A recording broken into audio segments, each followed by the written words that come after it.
Plaisir de vous retrouver au rendez-vous de l'information sur Matin Libre Télévision. Mesdames, Messieurs, voici le sommaire du journal.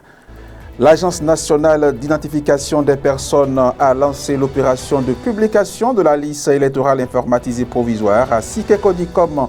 Dans tout le Bénin, les électeurs sont appelés à vérifier leurs données personnelles. Après l'audit demandé par l'opposition, les premières conclusions des experts internationaux sont connues. En attendant donc le rapport final, Michel Alopo, membre du comité de pilotage, en parle au micro de Romia Dououi. Voilà donc pour le sommet, le développement est à suivre absolument.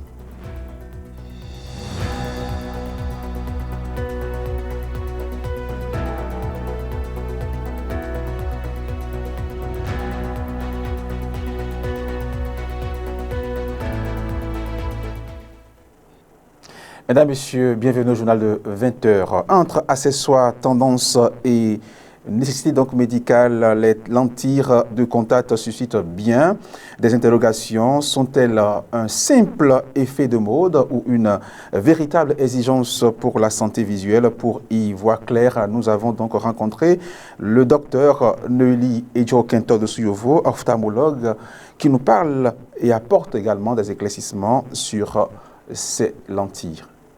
Il y a des lentilles de correction optique, voilà. Des lentilles de contact que l'on peut prescrire. C'est une option. Si quelqu'un ne veut pas porter des lunettes, il trouve les lunettes peut-être trop imposantes, trop gênantes, donc on peut lui prescrire des lentilles de contact. Voilà. Les lentilles de contact se placent directement sur l'œil et c'est plus facile, on dirait. Ça suit les mouvements de vos yeux. C'est moins contraignant que les lunettes. Avec les lentilles de contact, on peut aller à la piscine, on peut nager facilement, on peut faire le sport. Des fois, avec les lunettes, on est obligé d'enlever les lunettes pour faire le sport et tout. Donc, les lentilles de contact sont une alternative. Il y a lentilles de contact pour correction optique, c'est-à-dire les lentilles de contact pour corriger un trouble de réfraction, c'est-à-dire un astigmatisme, la myopie, l'hypermétropie, même la presbytie. Il y a toutes sortes de lentilles de contact pour corriger les troubles de la vision. Maintenant, il y a les lentilles fantaisistes. Voilà, des effets mode pour avoir les yeux bleus ou les yeux verts. Tout cela est dangereux, je dirais, pour les yeux.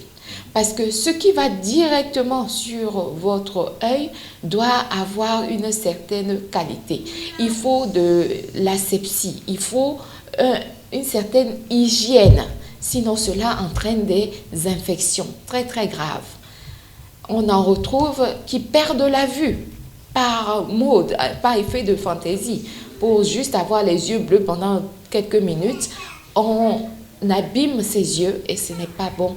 Et dans notre climat tropical chaud africain, je ne conseille pas trop les lentilles de contact parce qu'il y a trop de microbes dans l'environnement. Il faut une certaine asepsie pour mettre les lunettes, pour mettre les lentilles de contact. Il faut une certaine asepsie, il faut une hygiène. Et il faut des contrôles réguliers chez l'ophtalmologue pour voir si tout va bien. Parce qu'il y a tellement de microbes dans l'air ambiant que ça pourrait infecter vos yeux à force de mettre les lentilles de contact. Il y a une date d'expiration, comme pour les lunettes, il y a une date d'expiration pour tout. Et il y a des lentilles de contact qu'on met toute la journée et qu'on retire la nuit. Il y a des lentilles de contact, par contre, qu'on met la nuit pour corriger la myopie, par exemple. Il y a des lentilles de contact de nuit pour corriger la myopie. Et le matin, vous enlevez, vos yeux revoient clairement sans lunettes. Comme conseil, je dirais tout simplement, optez pour les lunettes. Dans notre climat tropical, il faut juste porter ces lunettes. Les lentilles de contact, il y a beaucoup trop de contraintes autour. Célébrée cette année sous le thème « Mon identité, mon parapluie », la journée internationale de l'identité 2025 prend une dimension particulière au Bénin. L'ANIP prolonge la gratuité du CIP et de l'acte de naissance en ligne jusqu'au 19 septembre. Une décision saluée tant la demande des citoyens a été massive ces derniers jours. Kamacheke nous en dit plus. La Journée internationale de l'identité 2025, célébrée du 13 au 16 septembre à Cotonou sous le thème « Mon identité, mon parapluie », met en lumière un enjeu fondamental, l'accès universel à une identité légale. Cette année, le Bénin illustre concrètement son engagement en facilitant l'obtention des pièces officielles. L'Agence nationale d'identification des personnes ANIP a en effet décidé de prolonger jusqu'au 19 septembre 2025 la gratuité du certificat d'identification personnelle et de l'acte de naissance sécurisé en ligne. Une mesure qui connaît un succès sans précédent. En quelques jours seulement, des centaines de milliers de demandes ont afflué, saturant les plateformes de l'ANIP. Face à cet engouement, le directeur général Aristide Adjinankou a annoncé l'extension de l'opération. Cette initiative montre que l'identité n'est pas un simple document, mais une clé d'accès au droit, à la protection et à la dignité. Dans le cadre des préparatifs des élections générales de 2026, l'Agence nationale d'identification des personnes a lancé l'opération de publication de la liste électorale informatisée provisoire à Sikekodi, comme un peu partout au Bénin. Les électeurs sont invités donc à consulter la liste affichée dans les centres de vote afin de vérifier leurs informations personnelles, une étape déterminante pour la fiabilité de la liste électorale. Dans la perspective des élections générales de 2026, l'Agence nationale d'identification des personnes met à disposition des citoyens la liste électorale informatisée provisoire. À Sikekodi, comme dans l'ensemble du territoire national, les listes sont désormais affichées dans les différents centres de vote. Les chefs quartiers, en première ligne de cette opération, veillent au bon déroulement de la consultation et invitent leurs administrés à y prendre part. Depuis dimanche, j'ai affiché ces listes-là à l'EPP Siké 3B. Je n'ai pas pu faire ça à l'EPP Siké 3 parce que le portail était hermétiquement fermé. Il a fallu que j'attende lundi matin pour le faire. Bon, pour l'instant, la population n'afflue pas pour consulter ces listes parce que je n'ai pas encore gongonné. Je vais le faire cet après-demain pour que la population aille consulter ces listes-là. Les difficultés rencontrées, c'est énorme. Parce que c'est moi-même qui ai sorti l'argent de ma poche pour acheter des comptes plaqués. Comptes plaqués, dont l'unité est à 6 000. Les pots de colle, j'ai 2, 1500 fois 2. Il faut voir, c'est dans ma propre poche. Et pour gongonner, c'est encore un autre problème. Parce que le crieur ne va pas faire pour une journée. Ce serait au moins 3 à 4 fois. Là, il sensibilise la population pour qu'il accourt vers et devant la maison du chef quartier que je suis pour vérifier leur nom. S'il y a des problèmes, on relève et on les envoie vers le service ANIP. On aurait aimé, n'est-ce pas, avoir des isorels pour la sécurité même des listes. On aurait aimé avoir des isorels ou bien des comptes plaqués et mettre ces affiches là-dessus pour la sécurité. Mais ma foi, il faut faire avec ce que l'on a. Je demande à la population de Missy-Téchiké de se déplacer massivement pour aller consulter ces listes. Parce que c'est sûr que sur ces listes, il doit y avoir des erreurs par rapport à l'identité de ceux qui sont appelés à voter. Et s'ils constatent les erreurs là, qu'ils les notifient, n'est-ce pas, à l'ANIP. À l'ANIP, dont une équipe se trouve à l'arrondissement, au sein de l'arrondissement du 7e arrondissement. Déjà, plusieurs citoyens scrutent minutieusement les listes affichées. Objectif, s'assurer que leurs informations personnelles sont correctement enregistrées et au besoin, signaler toute erreur constatée. Moi particulièrement, je n'ai pas consulté les listes, la liste physiquement. Je l'ai consultée grâce à un code envoyé et j'ai pu retrouver mon centre de vote.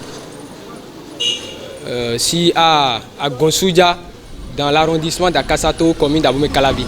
Je suis vraiment satisfait en ce sens que j'ai pu consulter même mon centre de vote. J'ai pu connaître mon centre de vote sans me déplacer depuis chez moi. Après avoir vérifié à travers le code étoile et 151 dièse, je me suis rendu sur les lieux et puis j'ai vérifié ça à travers la liste. La consultation est ouverte jusqu'au 28 septembre 2025. Passé cette étape, une phase de mise à jour permettra de corriger les irrégularités avant la production de la version définitive du fichier électoral. Une démarche qui vise à garantir la transparence et la fiabilité du processus électoral à venir. À la demande des partis politiques de l'opposition, le fichier électoral du Bénin a subi un audit dont les premières conclusions ont été donc livrées par les experts internationaux commis pour cette tâche. Depuis donc les premières conclusions, l'on est en attente du rapport final. Pour en savoir plus, Robert Douroui a reçu à faveur d'une émission l'invité spécial de ce 17 septembre 2025, l'un des membres du comité de pilotage. Il s'agit bien de Michel Alopo. Suivez-le. À quand le rapport final justement de l'audit du fichier électoral conduit par le comité de pilotage dont vous êtes membre? Qu'est-ce qui se passe? Écoute, l'histoire me donnera raison. Ah bon, pourquoi? Parce que le président du COPIL n'a pas joué un rôle franc. Ah ben là, ça ne dépend pas de lui. C'est les experts qui n'ont pas envoyé le rapport final. C'est eux qui ont recruté ces experts, non? Et puis, les experts, ils sont partis sans déposer le rapport, ce qui n'est pas normal. Et beaucoup de gens ont réclamé le rapport, même l'opposition, la démocrate, qui a été l'auteur de ce rapport, n'a pas eu. Jusqu'au jour d'aujourd'hui, n'ont pas eu. Est-ce que c'est normal? Qu'est-ce qui bloque? Vous en savez quelque chose? Nous étions à la LIP, il y a quelques jours, où le président du COPIL a initié une rencontre entre l'ANIP et les membres du COPIL pour soi-disant valider un rapport qui a duré plus d'1 mois. Je trouve qu'au cours de cette rencontre, l'ANIP a fait des observations sur le rapport définitif envoyé par les experts. Et on a échangé en ligne. J'étais là. Il y a eu de mal-donne. Il y a eu des mal-donne sur le rapport définitif envoyé par les experts. Et l'ANIP a relevé ces mal-donne. Il s'agit de quoi, par exemple? Sur la question des décès. Le chiffre donné par les experts diffère des chiffres que l'ANIP a. Il y a eu quelques incompréhensions. Les experts sont là pour pouvoir quand même, compte tenu de leurs compétences, dire les experts ne sont pas là pour confirmer forcément les chiffres de l'ANIP. Ils n'ont pas eu les bonnes informations avant de partir. Je sais pourquoi. Vous savez pourquoi? Avant que le COPIL lance son processus de recrutement des experts, il y a eu des informations qui ont circulé sur les réseaux sociaux pour dire que sur le fichier électoral, il y a plus de 1 million de décès. Quand les gens sont arrivés, ils ont fait une consultation avec les partis politiques, la société civile. Nous avons échangé avec eux. Ils ont eu des informations de la société civile. Mais c'est l'ANIP qui est le chef d'œuvre de ce fichier électoral. La conclusion que nous avons eue lors de la première restitution de ce fichier électoral a rassuré pas mal de Béninois. Les experts ont dit, ils ont martelé, ils ont dit que le fichier électoral béninois est dynamique, que c'est le plus fiable en Afrique. Ça dit tout. Ça dit tout. Maintenant, si, après avoir dit tout ça, que dans leur rapport final, on trouve qu'il y a un breakdown entre les chiffres de l'ANIP et des experts, c'est normal que l'ANIP se prononce. Je crois qu'ils se sont compris.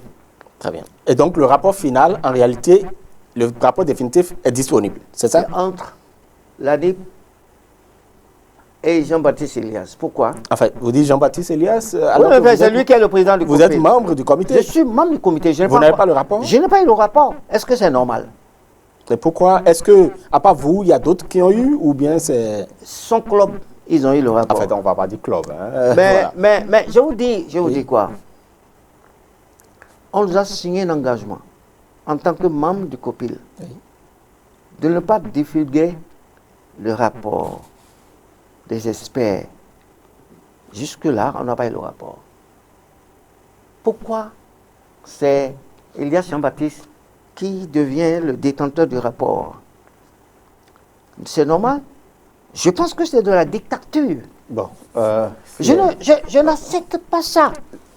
D'accord, c'est compris. De toute façon, on va se rapprocher également donc, du président du COPIL pour savoir si le rapport est disponible, à quand est-ce que donc, le rapport peut être dans l'espace public pour qu'on en sache un peu plus. Merci beaucoup à vous. Un plaisir. Et voilà qui vient mettre un terme à cette édition, ce 20h sur Matin Libre Télévision, mesdames, messieurs. Portez-vous bien, n'oubliez pas de vous abonner à nos différentes plateformes, Matin Libre Télévision, et à très vite.